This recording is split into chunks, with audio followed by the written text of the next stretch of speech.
Yo, what's happening, guys? Welcome to a brand new edition episode of Rave Diaries and Tab Block Tales with yours truly, Uncle Doug's. As always, before we get going, just want to thank everyone for the views and the likes, the comments, the subscribes and everything. Wicked. The community's growing as we go, especially on this channel. We're the Rave Diaries channel.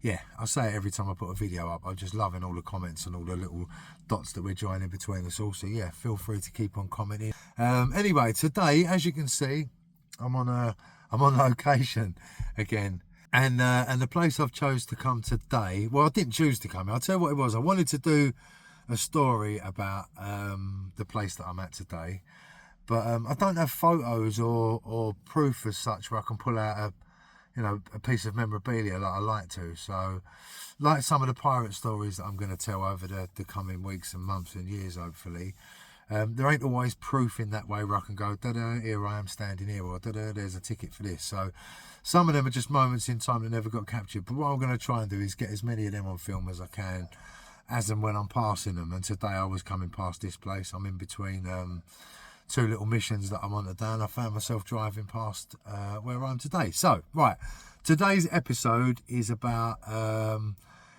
in particular, it was a record pressing plant that I worked at called Orlakes in Dagenham. I'll tell you the importance of it and all of that and the stories in a little while. But a little bit about records as well, not so much record shop culture or labels, but actual records, pressing. I worked at a pressing plant for a while, so one of my many millions of jobs in the scene. I worked at a record pressing plant in Dagenham. So let me just turn this round, hold on. So sadly, over there, where that car park is behind these parked cars, that was where the actual pressing plant was. That red shed, see that over there? You see that just through the gates, that red building now? That is the back of Dagenham and Redbridge. The other side of that, you're on the pitch. This place here, which is now called PSL Tuning, where them blue shutters were down, that was where we used to store all the vinyl, all the brand new vinyl, which they called virgin vinyl. That windscreen's filthy.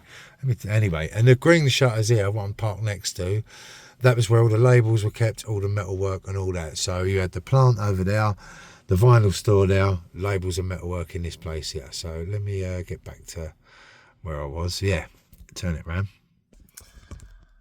So, so we're at a place called Once Road Industrial Estate in Dagenham, which is just off of one side's Rainham Road South and the other side is Once Road. You used to be able to cut through it and all that when we were younger, but now they've sectioned it all off. You used to be able to actually drive along the front of the warehouse where the pressing plant was, but that's all been shut off as well. But anyway, it's not important.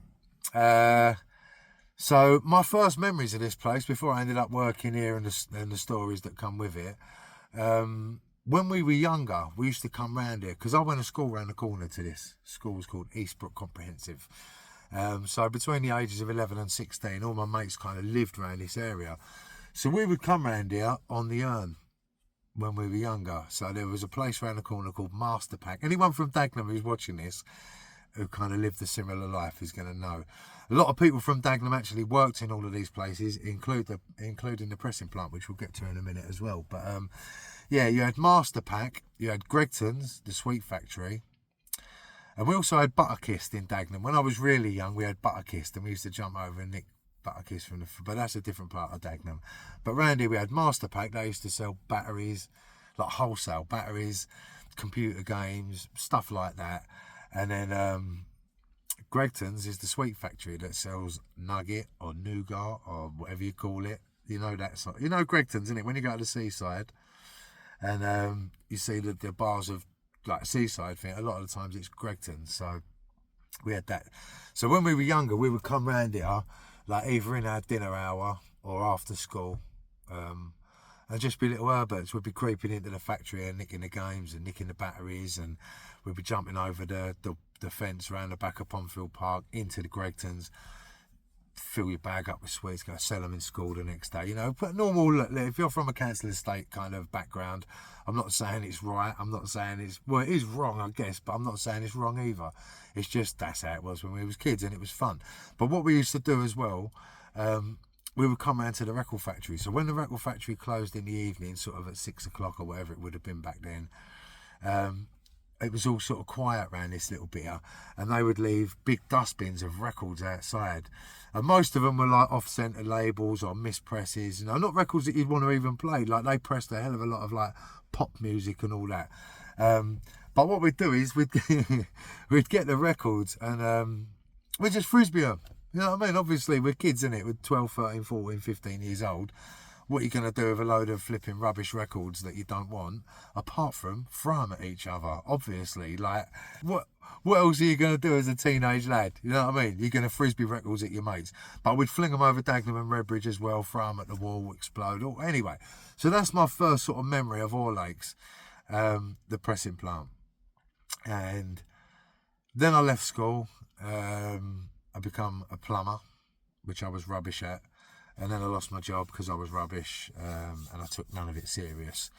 But my friends, now let's get to where it really comes into my life.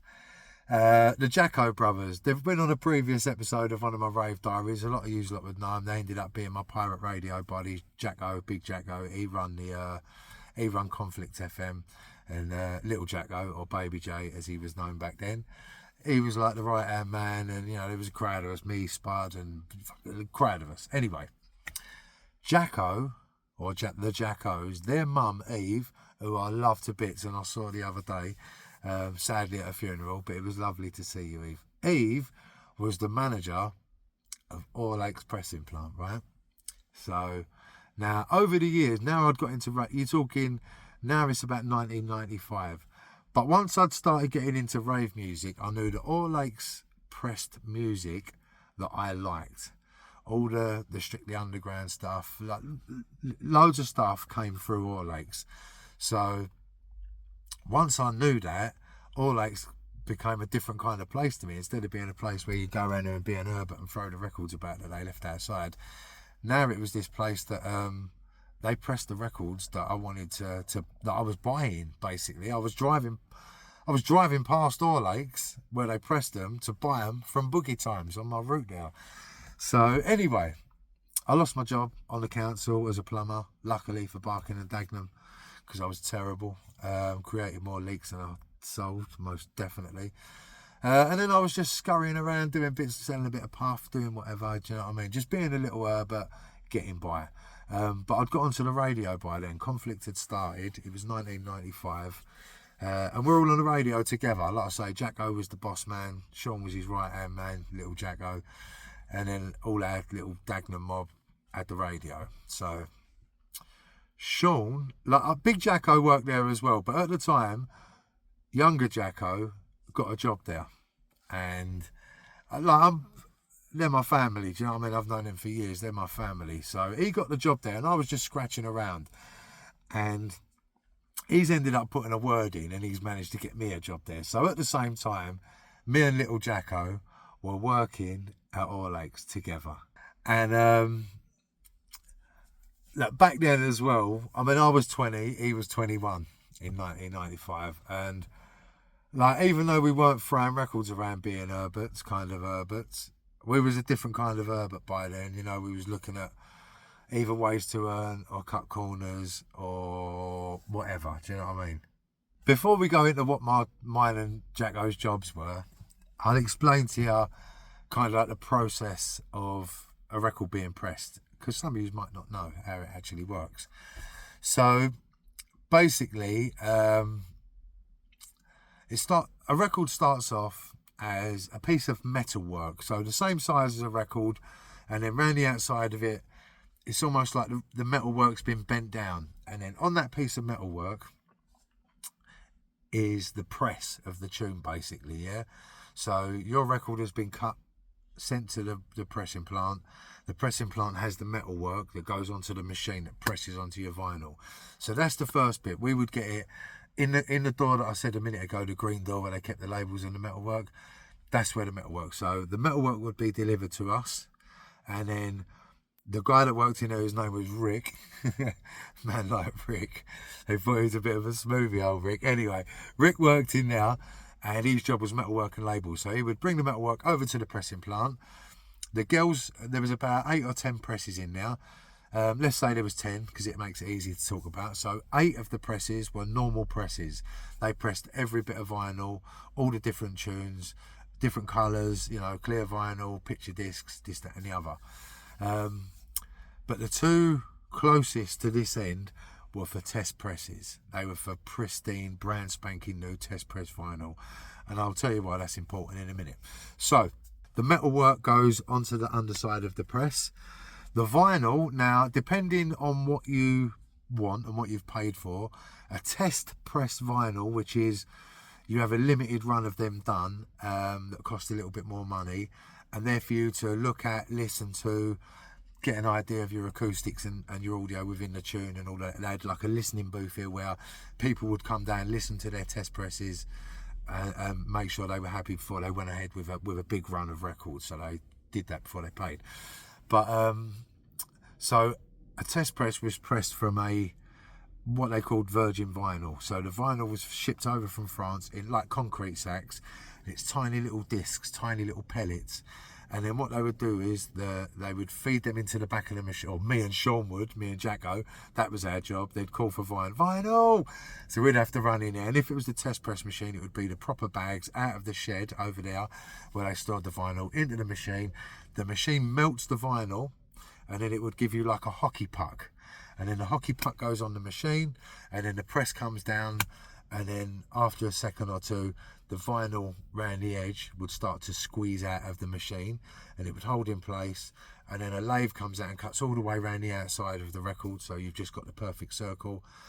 Comes off, label goes on afterwards, arm picks it up, moves it out, it lands on the other side, boom, jobs are good, and one after another, 10, 20, 50, whatever test presses.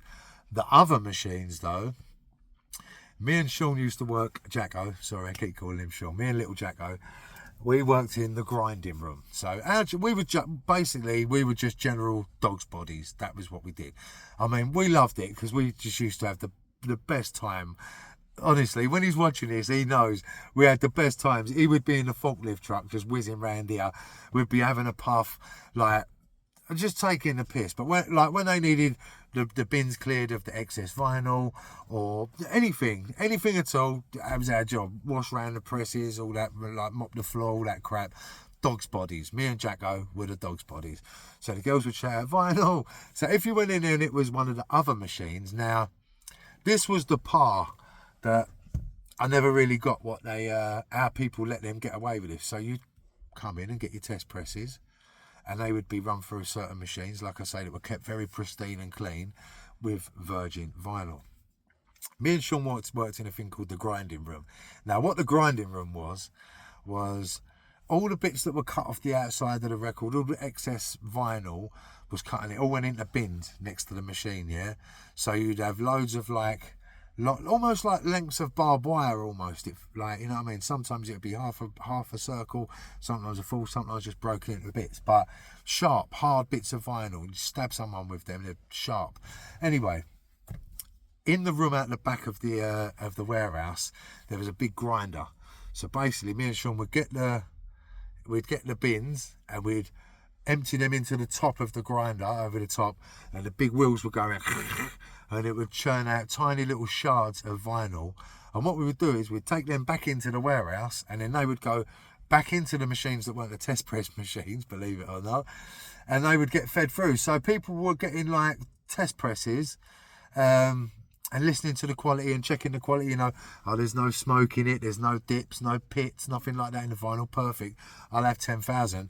Then they were running them through the machines that were not as great, that didn't get looked after as much, and obviously with all the rubbish that was going through them, like time after time, the vinyl would become smoky. You'd have, so everyone who's got records out there, when you look at your record, sometimes you'd look at one and it wouldn't look perfectly black, or it would have some little pits and pops.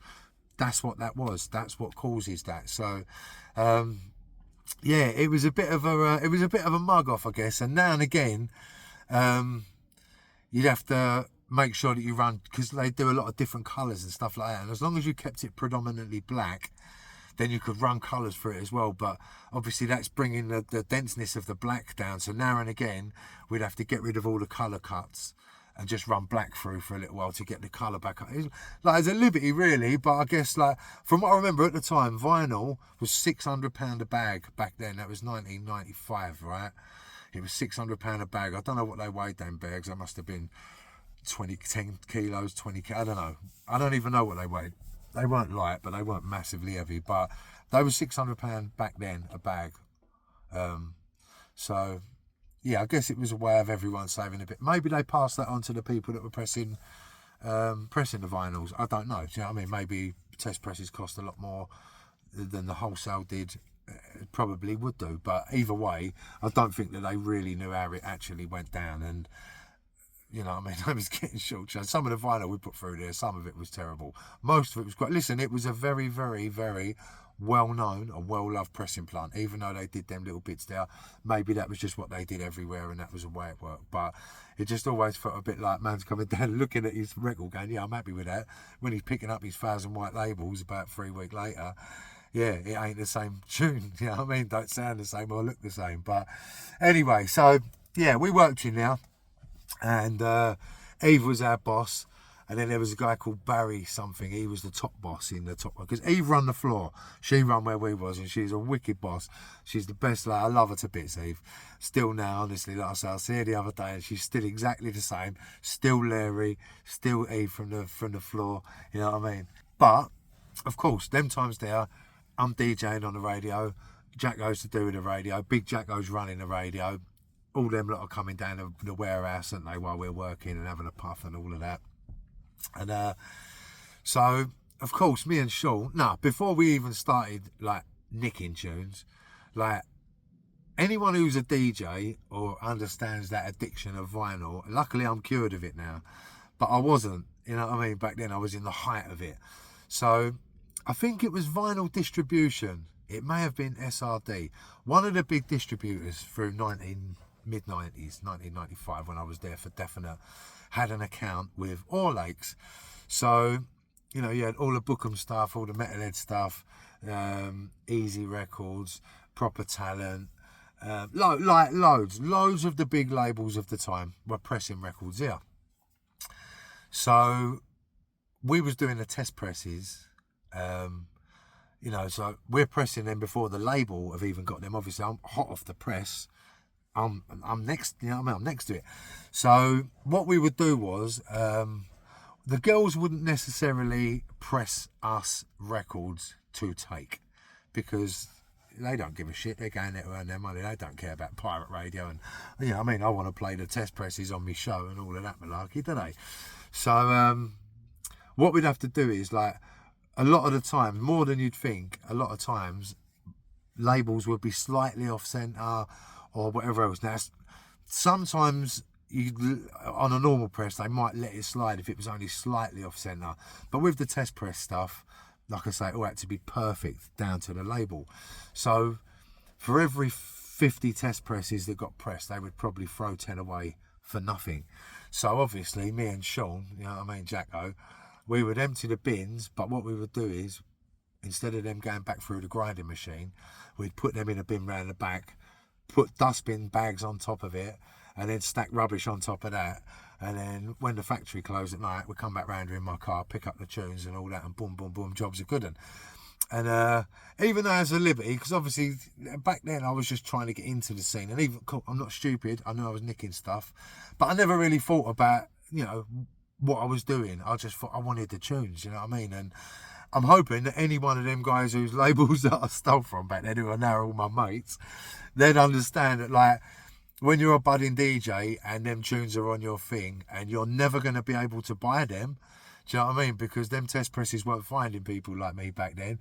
You know what I mean? I took them. I ain't going to lie, I did take them. And I reckon every single one of them, if they was in my position working at the pressing plant, would have done exactly the same. So even though I look at it through different eyes now, of course, because we've been within the industry and knowing how everything works. But back then, listen, they were selling thousands of units. We was nicking probably 5 to 10, sometimes less, but 5 to 10 tops. Anyway, so for a little while, it didn't last long, which we'll get to in a minute as well. Yeah, for a little while though, I had bare tunes, man. I was smashing it, mate, when I was on the radio. Like, I remember having drums for 95. It was that era there. Summer of 1995.